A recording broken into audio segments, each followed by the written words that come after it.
Hello and welcome to the Commander's Quarters, your Magic the Gathering source that helps you command your budget.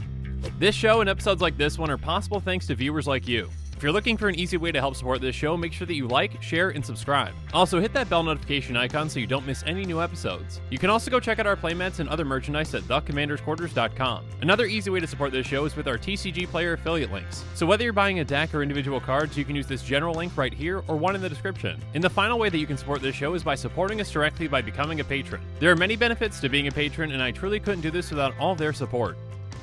Hey everyone, Mitch coming in for the Commander's Quarters studio. Welcome to the show. So this morning we've got yet another exciting possible spoiler from Kaldheim, and I do say possible because this card has not been officially confirmed yet, though if you've seen my episode on the other possible spoiler with Vorinclex, there's a lot of signs pointing towards that card's legitimacy, so again, and I kind of addressed those in that video, so that kind of gives a little more credence to this card, and this card is going to be Arni Brokenbrow. Now Arni is, again, I say possible spoiler, Arni is a 3/3 human berserker with haste that costs 2 and a red. With Boast 1, you may change Arni Brokenbrow's base power to 1 plus the greatest power among other creatures you control until end of turn.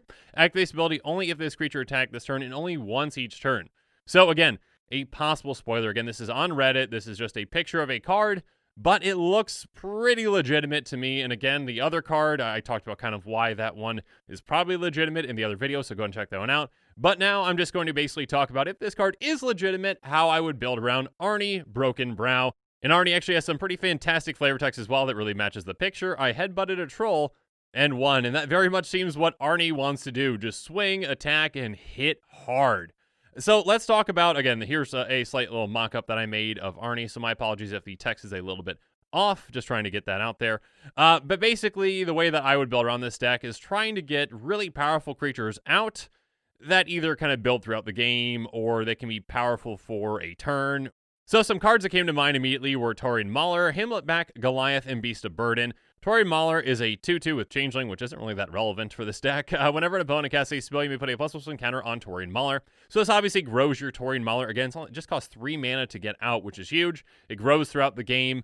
And then all you have to do is pay 1 with that new Boast ability, and then Arni's power becomes 1 plus whatever Taurian Mauler's is. So Arni is always going to be hitting the hardest out of all of your creatures. Hamletback Goliath is another one that get bigger throughout the game. A 6/6 giant warrior for 6 and a red. Whenever another creature enters the battlefield, you may put X +1/+1 counters on Hamletback Goliath, where X is that creature's power. So this doesn't even just count your creatures, it counts all creatures coming into play. This thing can get huge, even just one turn around the table, and Arni can easily become a one-shot kill in no time. Beast of Burden is another one that can grow or shrink throughout the game depending on what happens. Power toughness equal to the number of creatures in play. So it depends. If you're playing against a token deck, you're definitely going to be happy about that. Your opponent might have a lot of tokens, but you've got a big beefy Beast of Burden, and your commander is going to be big as well. Some other ones that came to mind, first off, were Immolating Soul Eater. This one can be really interesting with Arni because you basically exchange life or red mana to make this bigger. It gets +1/+0 until end of turn by paying a Phyrexian red.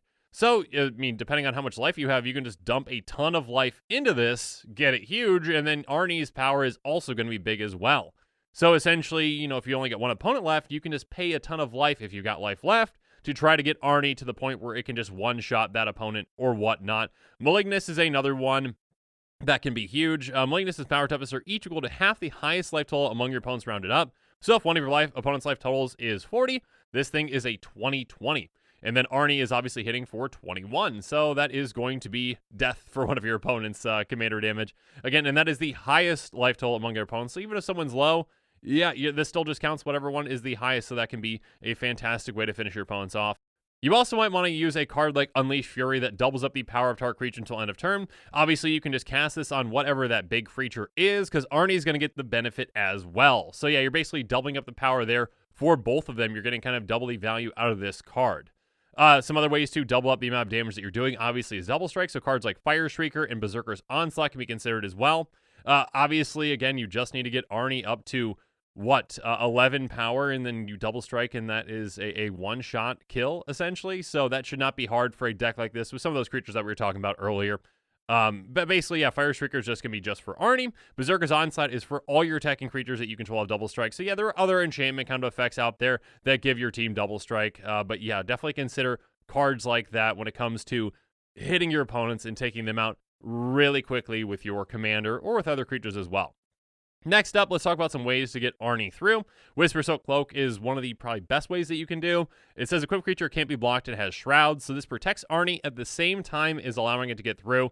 And yeah, that is just going to be a fantastic card for this kind of a deck. Again, where if you have those kind of combat tricks, you can really just use them on your other creatures. Again, that kind of double power, that it's going to increase its power first, and then you can just, pay that Boast cost for Arni just to get the same effect. Even though Arni has Shroud, you don't have to target Arni to still get that benefit. War Cadence and Bedlam are two other ones that you consider. War Cadence, you have X and red. This turn, creatures can't block unless the controller pays X for each blocking creature they control. This can essentially just make it so that your creatures can't be blocked that turn. You can also use it politically if you want to. Bedlam is a little less political, very much less political. Creatures just trip, can't block. This obviously is a risky card because you can't block either, but if you're able to take your opponents out before they take you out, this can be a fantastic card for this kind of a deck. Yeah, when you're just swinging, you're pretty much guaranteed, you're obviously guaranteed as long as this stays in play, that your creatures will not be blocked and you're going to be able to get your damage through. And yeah, Arni can hit hard, and your other creatures in this deck are going to be able to hit hard as well. Obviously, we can do some more direct damage effects with this deck too. Soul's Fire, target creature you control deals damage equal to its power to any target. Gravitic Punch, target creature you control deals damage equal to its power to target player, and it's also got Jumpstart, so you can do it again. This is a way to take out multiple players. Again, if you get Arni's power up to a huge amount, this can be a great way to take opponents out. And you can obviously also just fling Arni or your other creatures at your opponents as well. This is going to be a deck that's going to heavily rely on power, obviously, so taking advantage of the greatest power among creatures you control and then just directly dealing that damage to someone can be a great way to take your opponent out if you can't get that damage through in combat. But yeah, definitely an interesting potential commander. Again, I want to stress potential. This has not been officially confirmed, though, again, I do recommend that you go check out the Vorniclex video, because there are a lot of reasons why that one is legitimate, or probably is pointing toward its legitimacy. So that kind of, again, since that one seems legitimate, it really leads to this one being legitimate as well. Again, potential spoilers, not confirmed. Just want to say that one last time. But yeah, now it's my turn to hear from you. So in the comments below, let me know what your thoughts on this potential commander are. How would you build around Arni? What cards did I not mention that you would put in the deck? So yeah, let me know in the comments below. And as always, thanks again and have a good one.